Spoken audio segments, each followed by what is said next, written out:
Hi, welcome. This is Dr. John DeMartini. This is one of the most amazing and inspiring shows that you can listen into. If you want to be on the edge of your seats, if you want to open up your heart, if you want to expand your mind, and you want to meet incredible people, stay tuned because you're just about to experience a transformative radio show that will change your life. And you're listening to the Dr. Pat Show that's coming up right next. Welcome to the Dr. Pat Show. Talk radio to thrive by. Powerful, inspiring, and coming to you live, bringing you stories of people like you and me, busting through and living life full out. Get ready to dare to wonder what your life would be like if you knew you could not fail.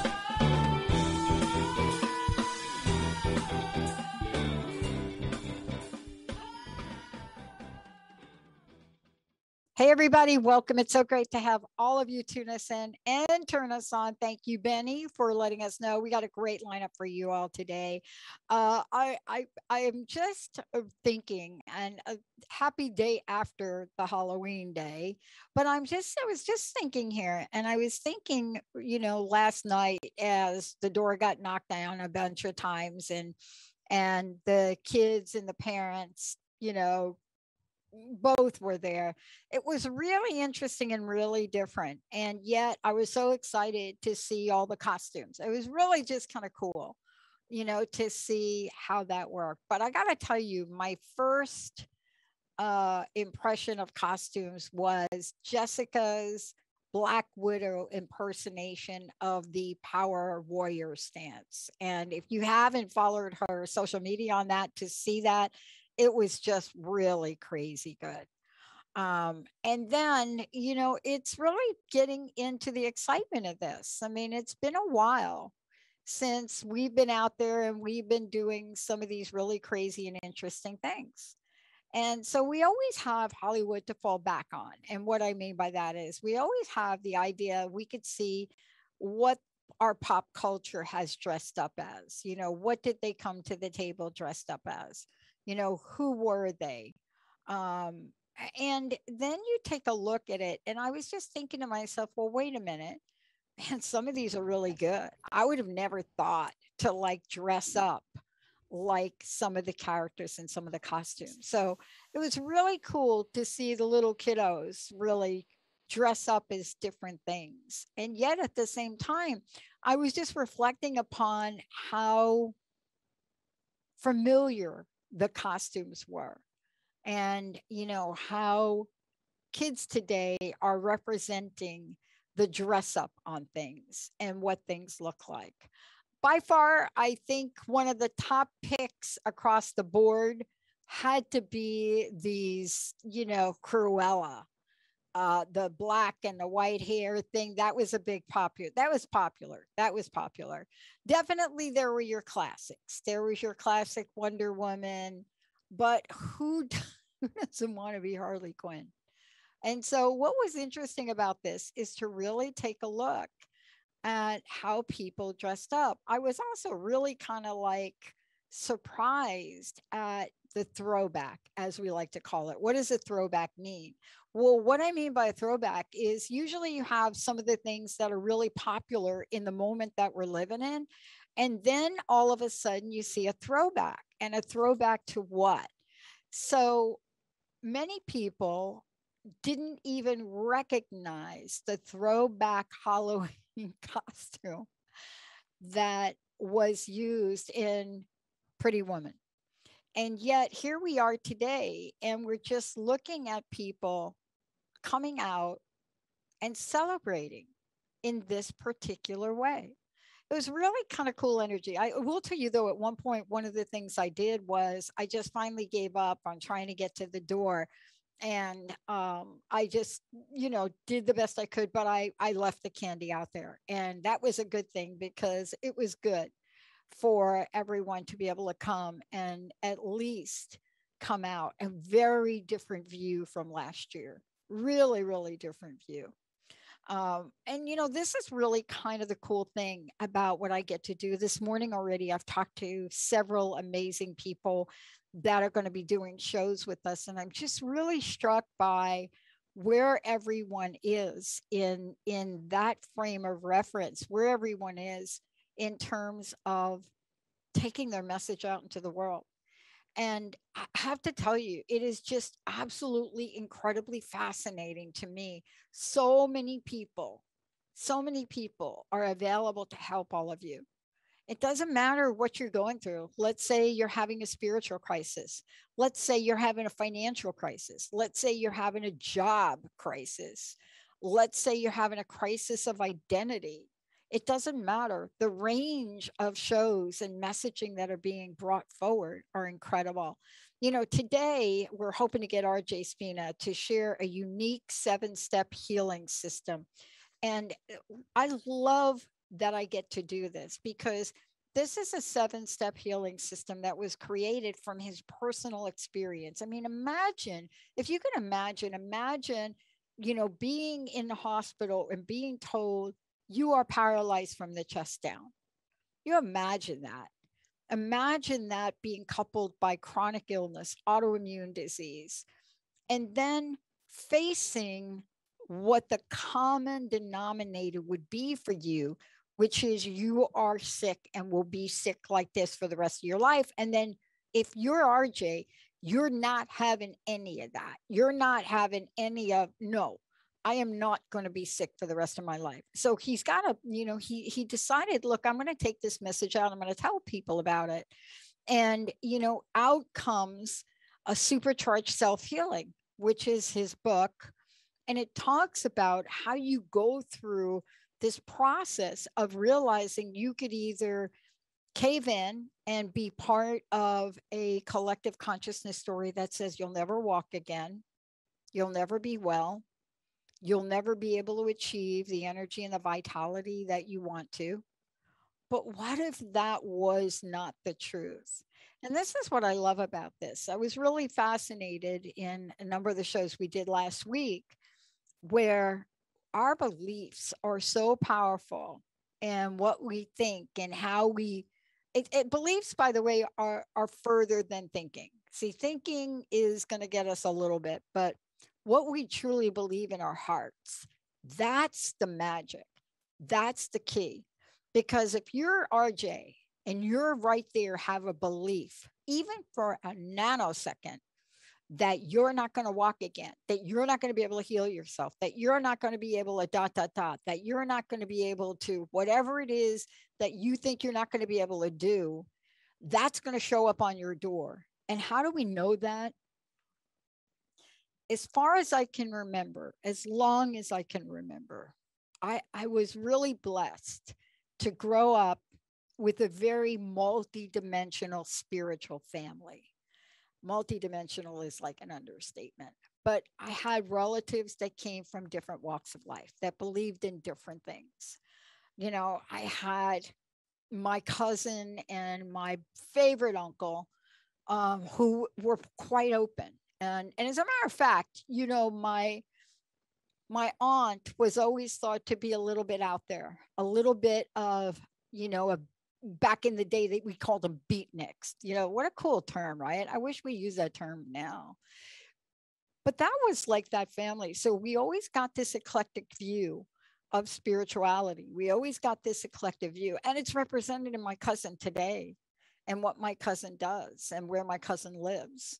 And yet I can remember as far back as playing in, Al's basement and literally us blowing up the thing with his chemistry set. Because I got to tell you, I always loved mixing I always loved mixing like science stuff, or just put things together and mix it because, it felt like an adventure. The question really becomes, can you have the adventure of your life? If you believe you don't have a life, can you have an adventure of your life if you believe that you're not going to recover from addiction and alcoholism? If you believe that, what is the most compelling thing that you can think of that will give you enough juice? I like to call it my mojo, that's going to give you enough of it to have you take that action in a positive way? Is it something that you see for your children? Is something that you see for yourself? But yet, what is it that we can learn today about activating that power within us? What can we learn? What can we learn about what hasn't worked? You know, I was talking to a couple of people last week, and Luke Blue Eagle. And one of the things I was really struck by is the power of belief of shamans across the world. Now, the word shaman, let's just call it healer. Let's call it mystic. Let's just call them, you know, spiritual warriors. Whatever that version is, we've given them this category of shamans. But if you go way back, even early times, even the times that we're recording transitions of people, we're recording history of people. Why do you think people bathe other people's feet in special oil? Why do you think that was? Why do you think that so much of our generation after generation after generation has been able to survive as long as we have? And, you know, it's interesting to me what I see and what I'm really looking at in the world, and how our thoughts and beliefs will shape the actions that we take next. And while I think we are a positive talk radio network, we're not naive. You know, we have some shows now that are political in nature. We have some shows now that talk about racism across the board, you know, that talk about homophobia across the board. We also have some of the most spiritual shows, and the level of life coaches that I'm looking at coming forward to help other people. I mean, in order for anyone to actually listen to Tracy's show on Tuesdays, it is so popular that Tracy is now taking messages from her community, because we don't have, and there's no network that has enough phone lines to literally handle the number of people trying to ask her a question. And I was thinking about this over the weekend as we're getting ready to move ahead and different phases of things. And I promised the team I wouldn't bring up Dune again, but I think I'm afraid I'm going to have to do it when we come back from break. Because is fear the mind killer? Is that what it is? Is that where we are? Is fear the mind killer? I'll tell you what I'm really struck by, and I'm really at a loss as to what to do with it, is I'm just so tapped in to how our political messaging, even the messages you get on your phone, like the messages I get on my phone. And, you know, it doesn't matter what party you belong to, you know, the messages that you get on your phone it's just shocking to me. It's just absolutely shocking to me. Everything is fear-based. You're not going to believe it. We're blah, blah, blah struck with. Hurry up and give us money for this. And yet when you try to reply back to people, there's nobody home. So how do we open up a dialogue in the world about who we are as people? How do we open up a dialogue in the world about how we can reprogram our mind, how we can do that? And what is the end game for those of us now that have learned how to program and reprogram? And what is it about these ancient techniques that are so relevant in the world we live in today? We're going to take a short break. When we come back, more about tapping in to the uniqueness and brilliance of who you are. Stay tuned. We'll be right back.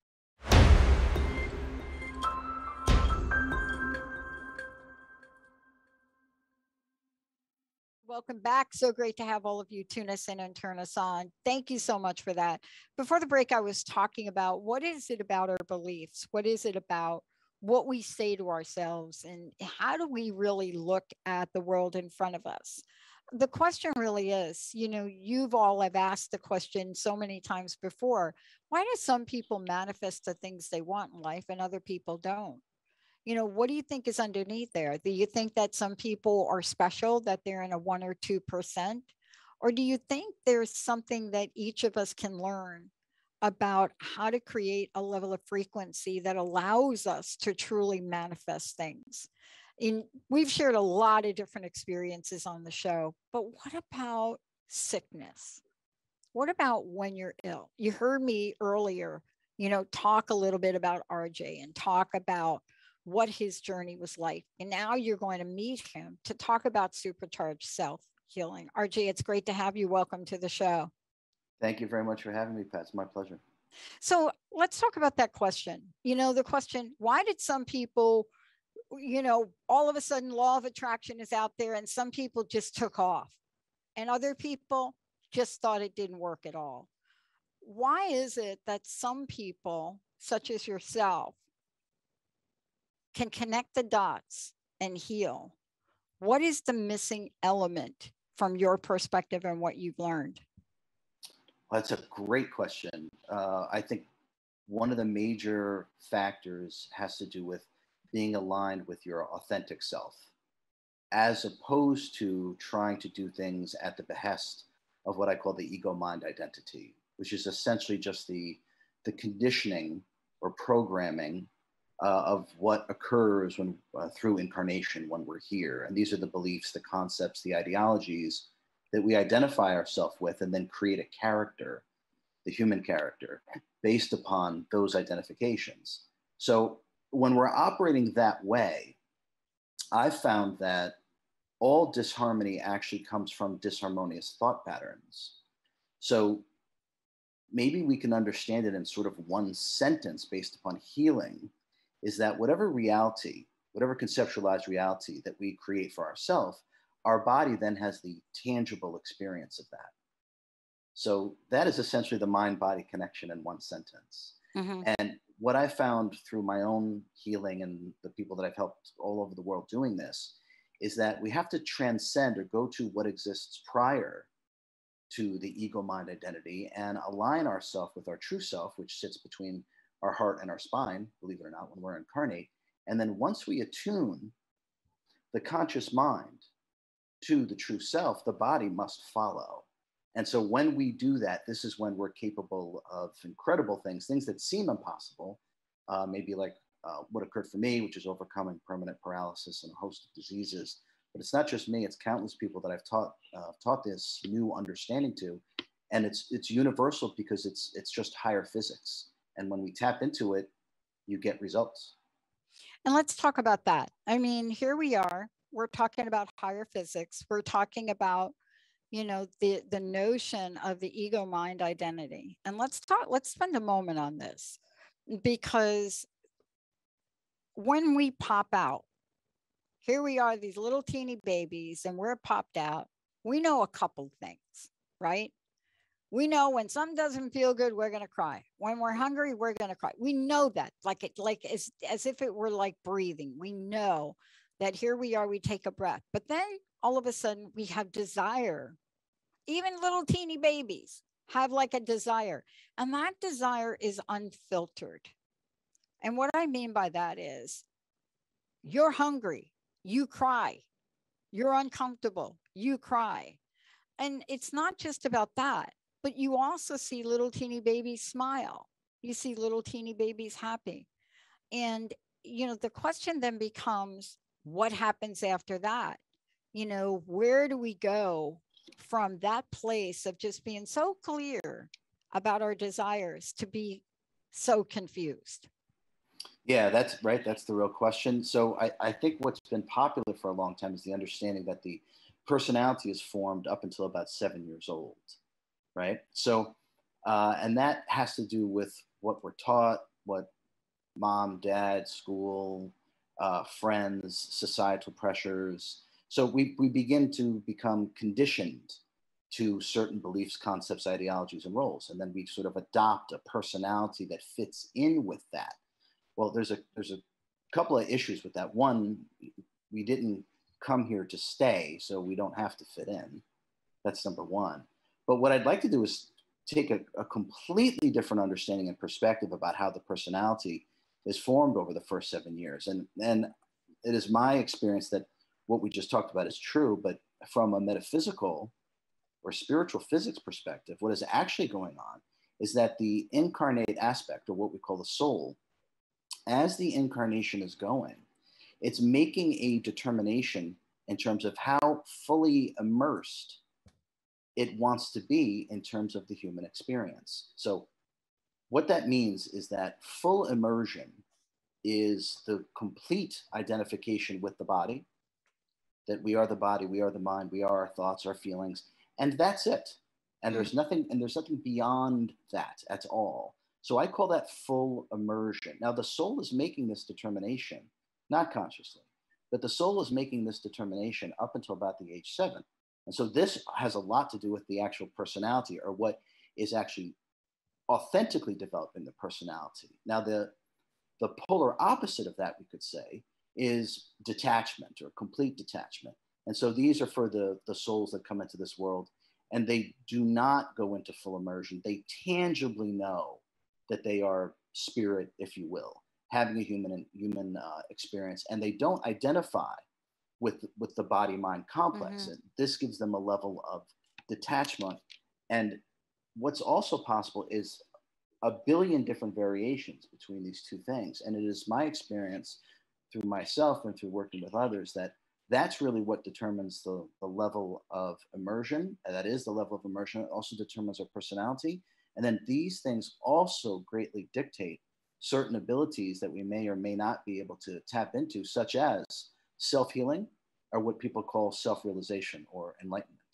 Yeah. One of the things I was struck by in the book, and I want to talk to you about it when we come back from break, is, you know, the law of imagination, you know, what you call the higher mind's imagination.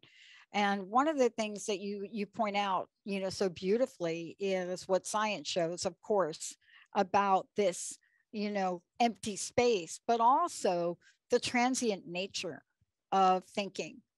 You know, this idea that, you know, it goes in, it goes out, it is just constantly this machine. And the question is, I think you call it like it's like things come and go like a breeze in a room. And I wonder what would be the real impact if we really understood the power in that. Oh, yes. Right? Right? I long for the day that this realm operates that way. And it is my highest desire that this book and these teachings are sort of the first step in this direction, to be able to operate this way. Everything is on the table when you can operate this way, because everything is based upon imagination, but everything. In fact, the multiverse is simply a bubble of source, God, creator's imagination. And we are simply creations within that bubble of imagination. The issue, or the challenge, if you will, upon when we're here in the low frequencies of the physical universe, is that we misuse our imagination, and we simply misuse it in order to create limitations. So we misuse our imagination in terms of identifying with some form of limitation. And these limitations are beliefs, concepts, ideologies, and so-called knowledge, which are simply based upon 5 physical sensory perceptions, which is the data stream that creates the intellect. The higher consciousness, or what we really are, gives birth to the intellect and comes way before the intellect. So the key to complete transformation, self-realization, self-healing, whatever high-end terms you want to use, is to be able to access your true imagination and not limit yourself to the 5 sensory perceptions, because what you are comes before that. What you are is more than all the beliefs, concepts, and ideologies put together. And so if we're going to limit ourselves to this human character that we create out of this limited data stream, there is no way that we can do things like unparalyze yourself or reach self-realization. Right. So tapping into pure imagination is really the key to all transformation. It's so funny we're talking about this. I had a conversation with somebody the other day. I want to talk to you about it when we come back, because it really points to understanding the invisible you, or understanding the invisible total you. And I was having a conversation with somebody the other day after reading your book, of course. And and she was just talking about how she's struggling. You're just struggling to lose weight, just, just boom, boom, boom, boom, boom. And I said, how are you using your imagination? And for lack of a better word. But when we come back, you're going to take us on that journey, because that's what you did, right? Yeah. What is it that you're willing to believe? But more importantly, what are you willing to not imagine? Where do you stop your level of imagination? Meaning you stop it. You literally are like, I'm not going to imagine that. What is that point that you get to where you convince yourself that there's a point of imagination that you will not use because somewhere underneath you believe imagination is not reality? When we come back, we're going to bust through that crust a little bit with my very special guest. And we have 2 copies of the book, Self-Healing, Supercharged Self-Healing, to give away. When we come back, you're going to really hear how RJ did this. This is not a fantasy show. This is somebody paralyzed chest down, not paralyzed chest down today. How does that even happen? We're going to find out when we come back. Stay tuned, everybody. We'll be right back.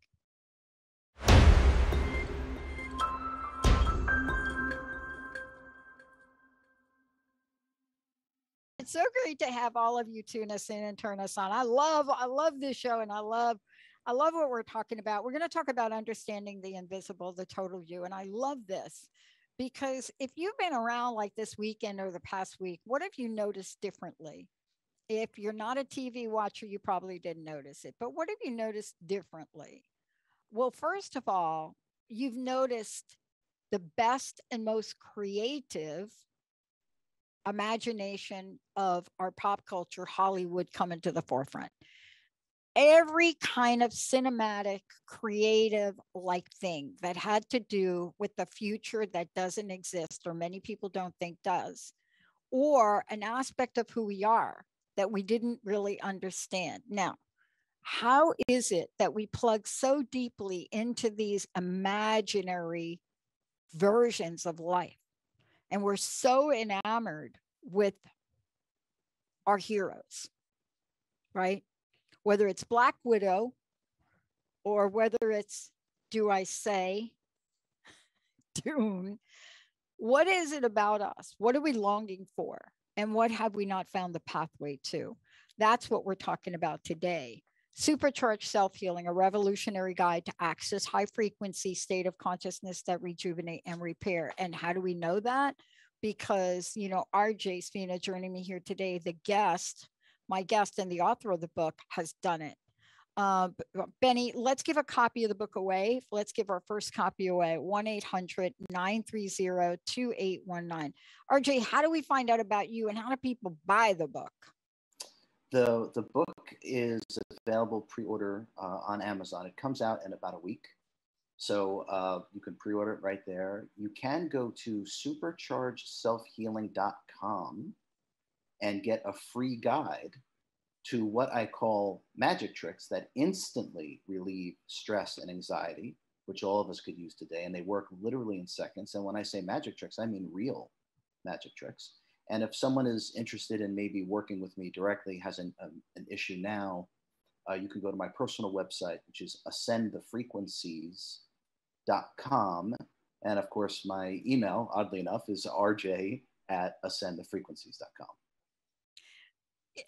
I love this part of the book because it sets us up for what you're about to teach us in moving forward. And it talks about what so many indigenous cultures knew before about the 4 directions, about energy, because that's what we're really talking about, right? You say, oh, north, people have an energy, what north means, right? You say west, people have an energy that. So, we're talking about this, but, part of this in what you described to us is to access our true essence. And now, the fact that here you are, paralyzed chest down. Now you're here talking to us about what you've discovered, not paralyzed from the chest down, We now have a way for people listening to the show today to understand that they could have what you have. We just have to learn this. Yeah, absolutely. We have simply been horribly miseducated. And so this book is proper training and education in terms of how self-healing and, believe it or not, authentic self-realization actually works, or what we call enlightenment. It's physics. So when we start to understand that what we really are is what I call sentience. Esoterics have called this the self, right? They've also called it the soul, but there's a much more accurate holistic understanding of the soul that's in the book. I'm just going to briefly describe it. So what we actually are is sentience, or what I call a divine intelligence. Don't associate that with thinking, because it has nothing to do with thinking. It's a knowingness, which occurs prior to thinking. So this divine intelligence, you could think of it as our level of wisdom and love. And then every subset beneath that, certain talents and abilities that we come into this world with. So this is what we actually are. This is a direct fractal of God.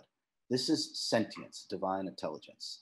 Now we are given a complement of energy, and this is the energy that we use to create. And when incarnate, we typically use this energy to think, emote, and animate the body. So what we really are is divine intelligence given energy to create. Now those two things previously have been lumped together and called one thing, the soul. That's just the energy. It's like gas in the gas tank. What we are is the divine intelligence. And once we are accessing directly, and this book teaches you in a step-by-step process how to do this, once we access our divine intelligence, which gives us full opportunity to avail ourselves of our own higher consciousness, we can then harness our complement of energy in a way that human beings are currently not doing, and direct it with a single pointedness of purpose towards the recreation or return to health, as well as liberation, or what we call self-realization or enlightenment. And let's talk about sort of the essence of some of this as we develop. I was always considered, what's the word that I want to use? I was always considered, and by the way, this stayed with me right through my corporate career as an executive. My final executive performance review literally said, what a great performer, what a great leader. And by the way, we think she's from another planet. Always. It's like been right there. But it's fortunate. I was fortunate enough growing up to have a mom that also lived in a plane of imagination. And life, everyday life, was way too tough for her, way too tough for her. But there's something that happens along the way until you get ill, like you did, or maybe like I did, where something has to shift. Everything you thought was working for you does not work anymore. That's a realization, isn't it? And then, you were at a choice point. Tell me from your perspective how that choice point came to you. When I should probably back up and give a little context, in the sense that I've always said, as strange as it sounds, I've always said that if I ever get sick, I'll just heal myself, which is obviously a very bizarre thing to say. And I said this years and years and years and years ago. And if someone would have asked me, okay, RJ, how would you do that? I don't think I would have had an answer, but I can tell you that I knew it was in me. I knew I had it within me. It was an innate ability or understanding or talent, however you want to say it. I knew it was always there.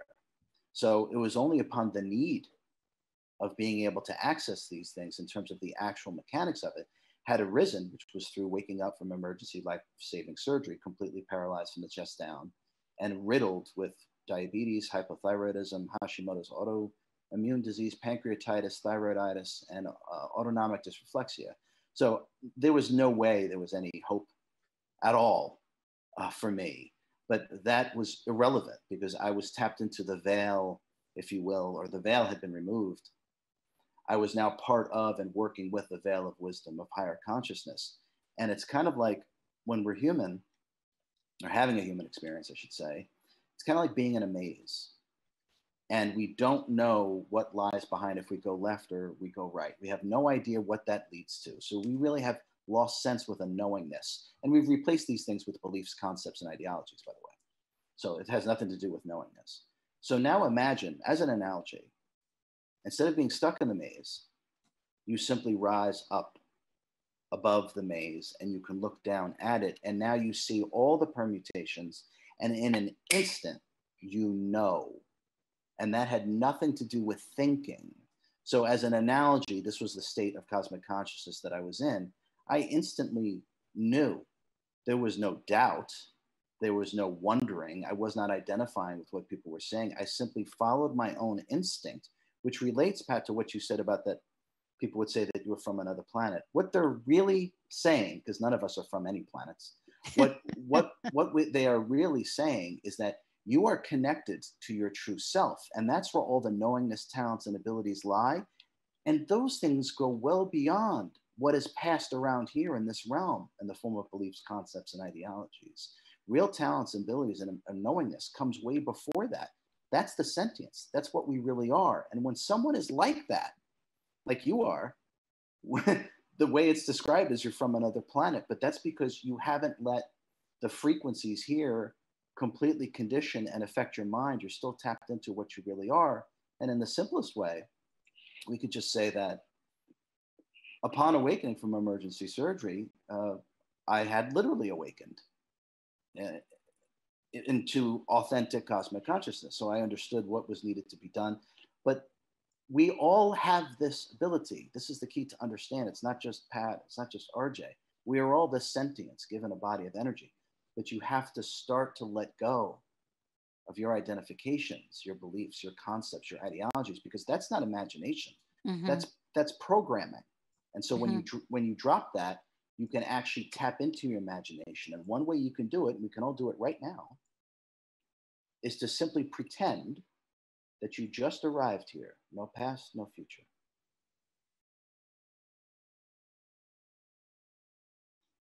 Now, when you do that, you might have felt the shift. I'm sure none of you could think when you do that. Hence, there's meditation for you, because the self is meditation. The reason why that's a real magic trick is because the past and future are the stories that you tell yourself. They're not actually true. They're the stories that you tell yourself. So when you pretend that you just arrived here, no past, no future, the mind stops, the soul emerges, and now your imagination can be tapped into as much as you like. You know what I love about this? Because when you start from that place, then it opens up the door for me to literally think about what you talk about later on in the book. And that is to know specifically what you want to achieve. Specifically is the key, right?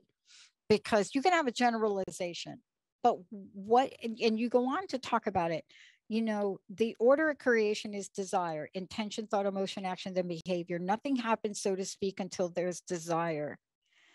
This is, I think, if people were to take one thing away from our chat today, from this interview, is giving ourselves the gift of desire. Now, I can't generalize for what it's like for people, but a lot of folks say that women are socialized, and this is a thinking, and what you desire becomes second. That goes for men too. That desire is that thing that can find a place when everything else on your task list is done. And that's not what you're talking about here. Because if we do that, how often do you think we actually get to that real, true desire? Not the fake one that you compromise about when you get done with the list or you finish your day job or whatever it is, but true desire. If we gave ourselves permission to do that, then what you talk about setting intention later on in the book, otherwise we come up with a pseudo desire, like a maybe fake, like faux desire, and we get a faux desire result. Can you talk to desire for a minute? Because it is so critical. And we're so caught in that EMI perspective, because I'm not going to desire that thing out there, because the reality is The odds of me actually getting it are 1,000,000 to 1. See, we already convince ourselves because we have not done what you said 5 minutes ago. And that is clear the board, right? Let's talk about that. I have a friend that's a horse racing guy, and that's all he does, horse racing. And I talk to him every once in a while, and, and I said, I'm always amazed by you. Do you study like the papers, and do you look at, like what the horse did? He said, everybody does that.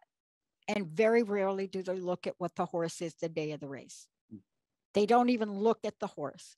They don't look at the horse. They don't feel the energy of the horse. And I'm telling you, we're living and looking at our past races to define what we're going to be doing tomorrow. So help us out in the time we have left. Yeah, if you identify with your past, your future is already determined. So you might as well just stop if you're identifying with your past. That's one way to look at it. Okay, so let me give an analogy, because for one, I like silly analogies, and two, because how else do you take the indescribable and describe it, which is my task in this incarnation. So if you have one goal for the day, okay, and let's just say it's to go grocery shopping. We're just making this up, okay? That's okay. Yeah, that's good.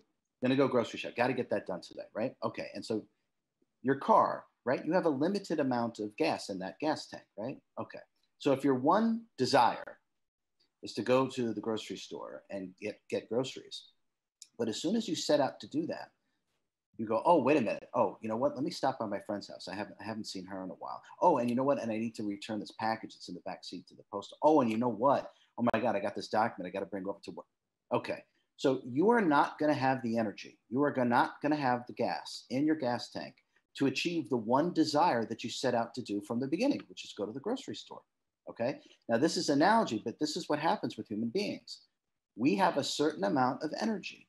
And if we're not using it in direct union with our highest desire, then we're never, ever going to be able to accomplish these tasks, because we have simply leaked and wasted all of our energy, and we use energy for everything. We've now wasted our energy, and we've never even bothered to follow through on our intentionality, because the gas tank's already been tapped out by making all these pit stops that are unnecessary, that are not in tune with our highest desire. So going back to what you said, Pat, which is why there's a whole section of the book about know specifically what you're going to achieve. Yeah. This is paramount. Yeah. And another reason why it's paramount to understand is that we must be able to harness all of our energy and direct it with the single pointedness of focus in one direction, because when you do that, there is an infinitely greater possibility that desire will come into manifestation. So this is part of the key of healing, is that you have to take all the energy that we're spilling and giving away and thinking, emoting, doing, take all that energy, know specifically what you're going to achieve in terms of your health, all the energy that you would have normally wasted, right? Harness it and target it directly, specifically for what it is that you're trying to achieve.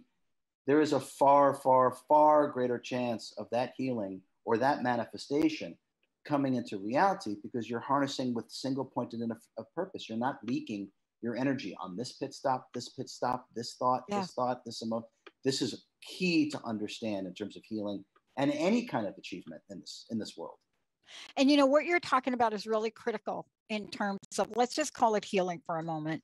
And the reason I think it's, critical is there's so many stories that I've heard and people I've known that diagnosed 3 weeks to live, stage gazillion cancer, and decided to, in their words, pray.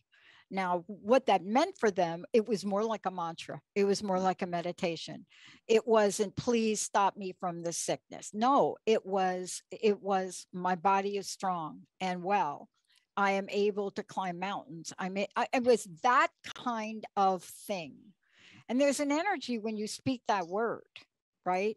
There's an energy to it. There's a life that you breathe into something that might be invisible.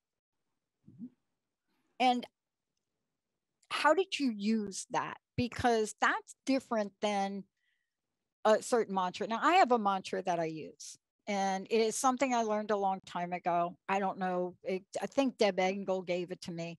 I say over in my mind, I don't even have to think about it. Thank you, God. Thank you, universe. Thank you, spirit. It's just thank you. It's like over and over and over and over and over again. I'm not sure how I got that, but I, like you, I was not well. And I would be thank you for everything, even if I locked myself in the bathroom because I couldn't unlock the door. So, what is this about in these few minutes we have left? How can we help people rise up to know? Because our brain wants us to know. How can they learn from your journey a new way of being? Well, they can learn by getting the book and following the teachings, because these are not theories, concepts, or beliefs. Right. You don't heal yourself through theories, concepts, and beliefs, contrary to maybe what is accepted within the spiritual world about you heal yourself through belief. This is, I'm telling you, this is nonsense. Healing occurs prior to belief, prior to concepts, prior to ideologies. It has to do with pure desire and intention, which are higher frequencies than thought, emotion, action, and behavior. So when you operate at pure desire and intention, you are operating at a more potent level, which greatly affects what we call the physical universe. So you must harness your desire and intention by knowing specifically what you're going to achieve, and then work with a single pointedness of purpose in order to bring this into manifestation. This is physics. This is not spiritual woo-woo. This is not whatever you want to call it. This is the same type of understanding that Tesla brought to us about vibration, frequency, and energy.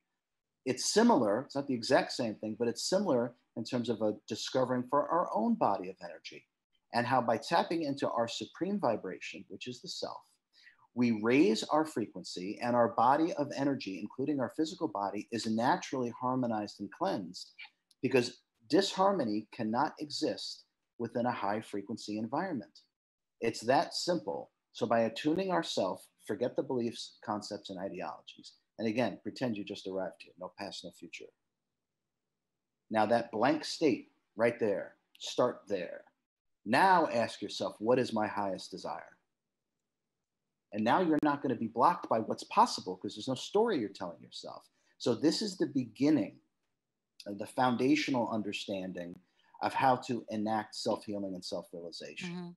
The key is to transcend that little finite mind, which is just based upon the conditioning that occurs through incarnation, which is the information that comes into the five senses that we identify with, and that forms your conceptualized reality of who you think you are. And who you think you are conceptually, mentally, your body then has the tangible experience of that. This is the key to understand, the beginning of it. Oh, first of all, let me thank you so much for joining me today. Again, I would love for people to know how to get a copy of the book, how to find out more about you. I mean, you've laid it out here clearly for people. How do we go ahead and do that? Tell us how to do that. In terms of purchasing the book, they can go to Amazon and pre-order it. It actually, I believe it's supposed to come out in about a week or two. The audio and the Kindle come out November 8th, paperback shortly thereafter. But I urge people to go to superchargedselfhealing.com as well and get your free guide to some of these magic tricks that I'm alluding to. And make no mistake, these are real magic tricks that completely change your energy. And I know these things tangibly, which is what I started to do with myself. So please avail yourself of these things that instantly relieve your stress and anxiety. And for those that want to work with me, go to ascendthefrequencies.com, which is my personal website. And as we said earlier, my email, oddly enough, is rj@ascendthefrequencies.com. RJ, thank you. One last question. What's your personal message? What would you like to leave us with today? Give yourself permission to heal. Give yourself permission to achieve whatever your highest desire is. Give yourself permission. You deserve it. It is your divine right. It is your destiny. It is inevitable. And no one is going to give it to you or for you, because they cannot. It is up to you. So start today with giving yourself permission to heal and giving yourself permission to achieve whatever your highest desire is. I love it. RJ Spina, everybody. I'm Dr. Pat. The book, as I said before, is called Supercharged Self-Healing, a revolutionary guide to access higher frequency states of consciousness that rejuvenate and repair. So for me today, and the message is this. Boy, I'll tell you, starting with a clean slate, what do you desire? Let's start there. What do you desire? Go for it. Don't be afraid of it. Go for it. We'll see you in a few minutes. We'll be right back.